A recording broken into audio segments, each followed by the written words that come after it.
Gaffer, Hanwell Town up next. It's a break from league action. Are you excited for it?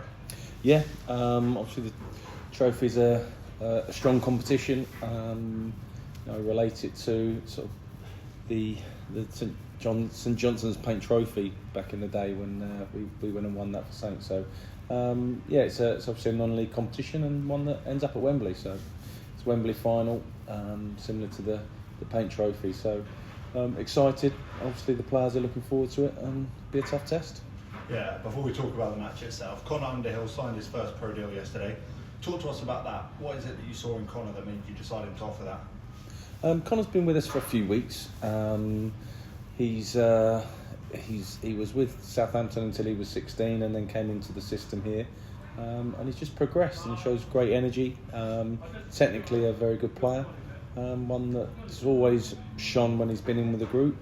And every time he's been sort of tested within our sessions, he's come through it and looked stronger. So it was just an opportunity for us just to kind of make a bit of a statement and say, look, we want to keep you with us. We want you to be with the first team, and he's had a couple of sniffs at it now. And like I say, he's come into the group and he's made us stronger in certain departments. So we're pleased and happy to have him. Yeah, Jake Vokins came off early against Ipswich. Do we have any updates on him? Jake, it's a bit more of a serious ankle injury, so he's gonna be out for weeks rather than days. So we'll keep an eye on that one. No operation or anything like that, but it's going to be substantial time, and he's going to miss a few games, which obviously doesn't help. But I've said it before, we've got a squad that can handle it.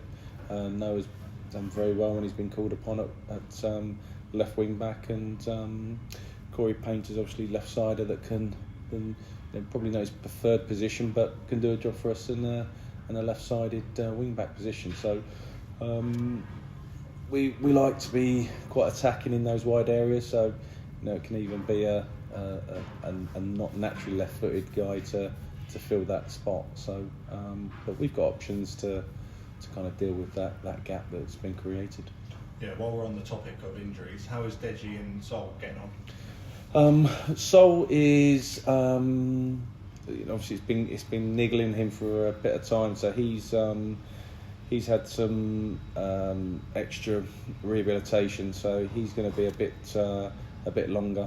Don't see him obviously until sort of later into next year. So that's a shame, because we kind of got to every stage and felt like he was coming back, and it eventually meant that he had to take some real sort of time off feet to help that to heal. So he's well into that process now, and his rehab has started.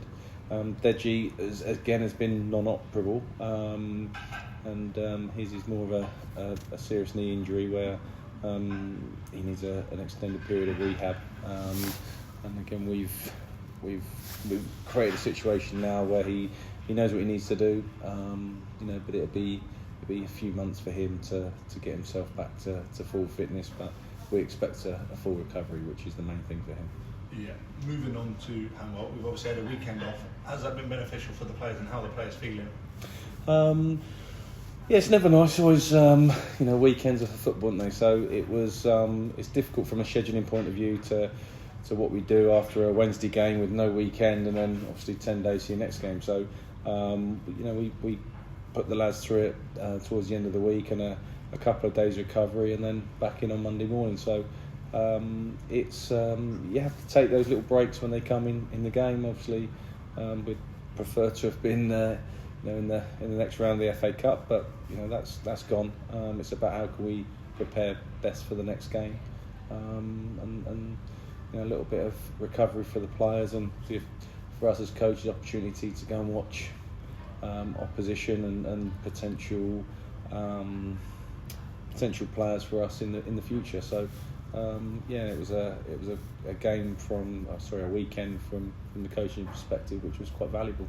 Yeah, you mentioned preparing for the game in the best way possible, and the fact that you went to watch Hanwell. What sort of test are you expecting from them? Well, it's a home game for them, obviously, and they've been strong at home. It'd be a tough challenge on many levels.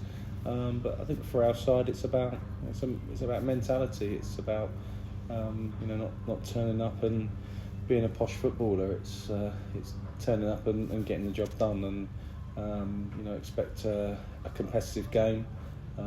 Certainly one where we'll be tested from a physicality point of view. So we understand what sort of challenge it will be, and the players are in no doubt. And obviously we go there with a nearly fully fit squad. Obviously we spoke about Jake and from the recent injury list. So we've got a strong squad to choose from. Yeah, I was just going to touch on that. What sort of squad is it? A first team sort of squad? Is it a mixture of what is it? No, I think one thing I would say from our squad, we are we're more of a one group than a split group, and I'm happy to play any of the guys, and I've proved that in the past, and certainly on in the season we had lots of changes and opportunities to do that. Again, the situation's changed a little bit, and we've now got probably a more settled team, and there's an opportunity for us to give game time to members of the squad that have been there with us all the way through. So we've not named the team yet, and we haven't decided on what that's going to be, but it'll be a strong team, and a team that will be expected to perform. Brilliant. Cheers, Gaffer. Thank you.